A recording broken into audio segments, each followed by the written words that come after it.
Hey, I know I'm ripping this off, but I just had to share this because what I think Russell says is awesome, and I don't know how a guy from England knows more about what's happening in Canadian news than our own mainstream media. But have a listen. Please watch till the end.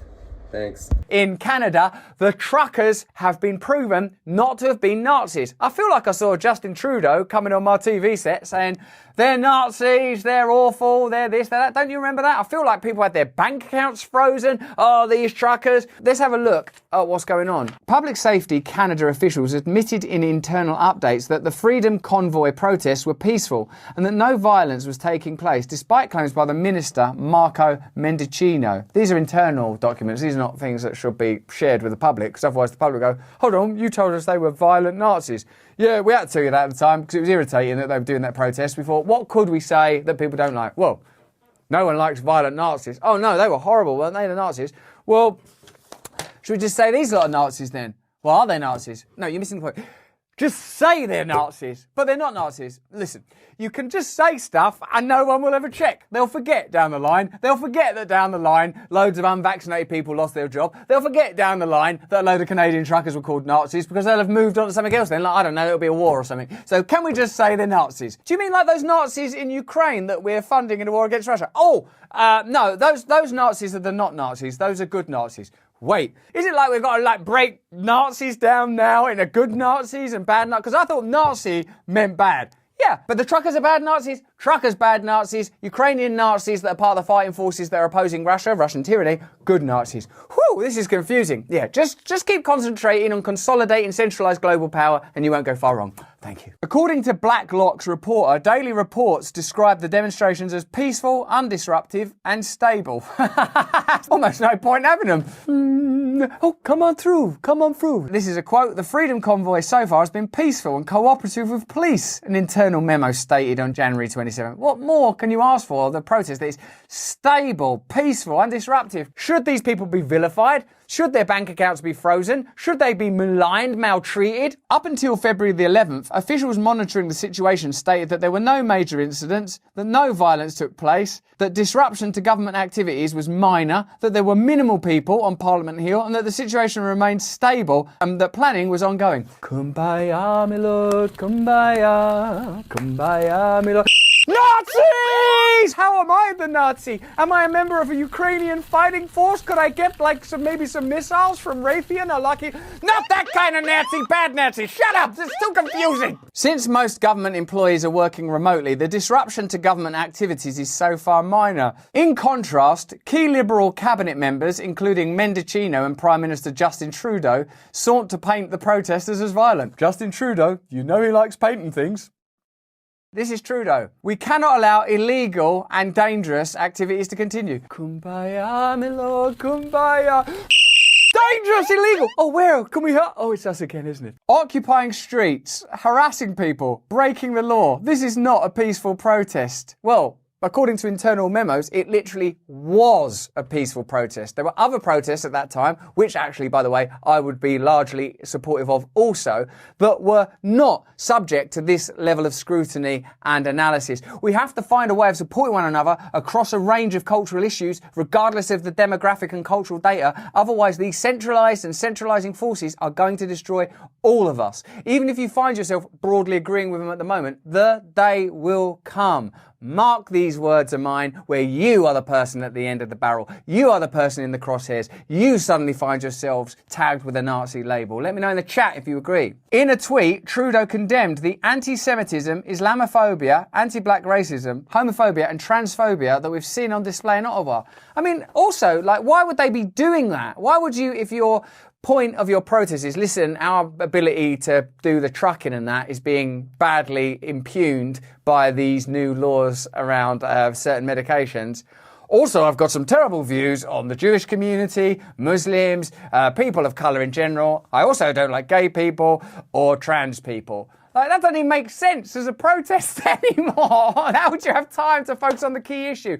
You know, all those things. Anti-Semitism, Islamophobia, anti-black racism, homophobia, transphobia. I'm on your side in that fight. I'm on your side. I'm against all of those things. We got no time for that stupidity in 2022. This is a time of awakening. We can't be thinking about that bullshit. You be who you are. You be who you are. We've got to find a culture, a community, a global and independent communities where everyone is, if not celebrated, then is able to be who they are, certainly within their own community. But you can't start using this language to prevent ordinary working people standing up for their rights. And if that language is used to condemn ordinary people, we have to be real diligent about ensuring that it's true and not just a way of nullifying legitimate protest. Trudeau previously denounced anti-vaxxers as misogynists and racists. That doesn't make sense. Qui croient pas dans la science, qui sont souvent misogynes, souvent racistes. Why are you not getting that vaccine? You know, women, yeah, like my mum, my sisters, all of the women in my life, even the concept of femininity, which is within all of us and nature herself.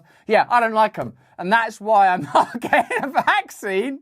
That doesn't make sense. It's not a real argument. It's not real. It's not real. No one's not getting a vaccine because they don't like women or they don't like people that are a different colour from the colour that they are. Of course, you can't guarantee that all unvaccinated people are 100% not racist or misogynist. Those categories appear to exist throughout time, throughout society. They seem to be everywhere. It's not the role of government to use reductive language to turn people against the... Oh no, actually that is the role of government. Sorry, the role of government is to use reductive language to turn people against one another so ordinary people can't unite because they're too busy thinking, well, you might be homophobic, well, you're probably racist. Oh, well, you might be super social justice warrior. So let's forget any alliance that we could achieve together and meet all of our goals if we're living in separate communities. It doesn't really matter what we're doing culturally, religiously and sexually because that's our own private business. There's a thing called private.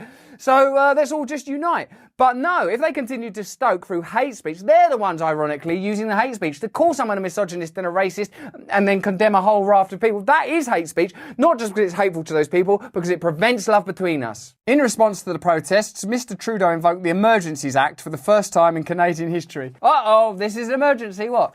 Some people are thinking for themselves. Stop that shit! But the Canadian Civil Liberties Association stated the federal government has not met the threshold necessary to invoke the Emergencies Act. This law creates a high and clear standard for good reason. The Act allows government to bypass ordinary democratic processes. Oh, what a coincidence. The standard has not been met. The Emergencies Act can only be invoked when a situation seriously threatens the ability of the government of Canada to preserve the sovereignty, security and territorial integrity of Canada and when the situation cannot be effectively dealt with under any other law of Canada.